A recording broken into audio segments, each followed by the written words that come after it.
Alright guys, today we're going to be reviewing the Porsche Carrera 6 TV car. And as you can see, I am on the other side of this car because this side doesn't get enough love. Both sides are different. We all know our little TV man here. So this car has some interesting features. It has some interesting drawbacks. And we're going to do a little test lap afterwards. So you might notice if you're taking a look at this car that it's actually a little smaller for a 124. Now, right here we can see we have access to our bar magnets, so that's super nice. The drop arm feels pretty snappy and stuff. Now, normally I like to take these cards apart, and here has some bearings, but already you might look at this card and be like, well, how are we going to take this out from the front? And this is definitely going to be a negative for some people, right there. See that screw underneath there?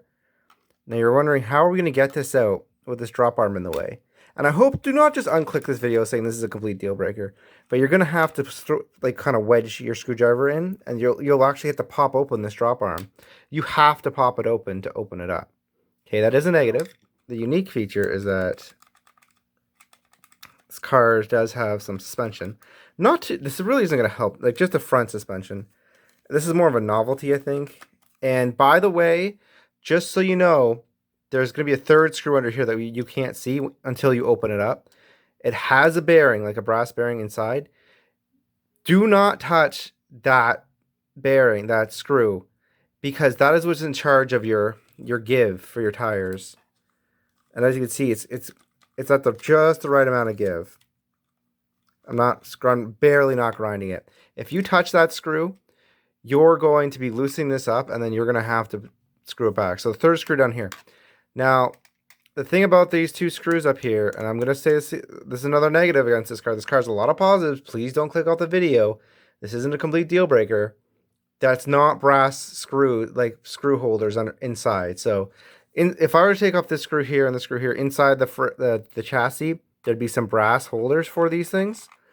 These top two on the inside is just plastic. So again, yeah, I know. A bit of a bummer, but keep in mind, both of your magnets are down here. You're only going to be opening this thing up to lube it. Now, I'm going to say I'm not too sure how many times you'll be able to take off this drop arm, because the drop arm's held by plastic too, you know what I mean? So this is not going to be a good car for somebody just starting out. If you know what you're doing, you know how to lube, you should be fine. If you're going to go magnetless, again, you should be fine. You're only going to have to do here and here. So the test lap's also going to reveal something interesting, and we'll go do some test laps now. This car is light and peppy. I love it. It's such a good beginner car. So like, despite the drop arm problem, which I don't think is going to be too big of a deal, you know, the Carrera stuff tends to be really hardy. And, you know, a lot of 132 guys are not going to have a problem with the non-brass 2 screws at the front, the way to lift the car off. That's not going to be a problem for most people. This car, I'm serious, it's low, but it's peppy. It holds the corners really well. So you can see I'm wiping out a little bit here. The engine's still breaking in. So again, this car hasn't even hit its full potential. Like, the engine's broken, but you know, it's not been run enough. The engines of slot cars will get more, as they get more worn in, they tend to get faster. So the nicest thing, and the reason I'm saying that this is such a beginner slot car, is you notice those turns, like the 2 wipeouts I did right there, did not slice open the brushes, did not need me to adjust the guide blade. It hops. It's such a light car. It just kind of hops out of the slot.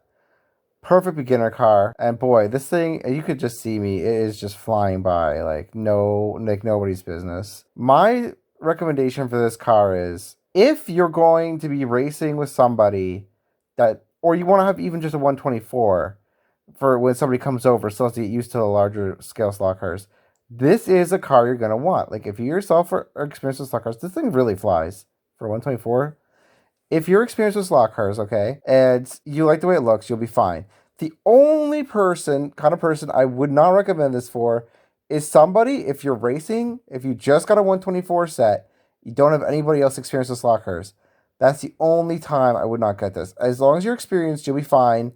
You know, you'll be fine to get that drop arm down and unscrew it and lube it up. Like, you don't have to. Like, the thing is, when you're new, you're gonna have some problems with lube, right? Like, you have to get you just have to get adjusted to it, and that'd be the only issue. This car is great. It runs great, super fast. If you find it, I'd recommend buying it. hard to come by. This is Sunday Sluckers. We are so close to 100 subscribers. We're getting some rapid growth here. I'm not one to tinker around with social media, okay? So I'm missing out some growth streams here.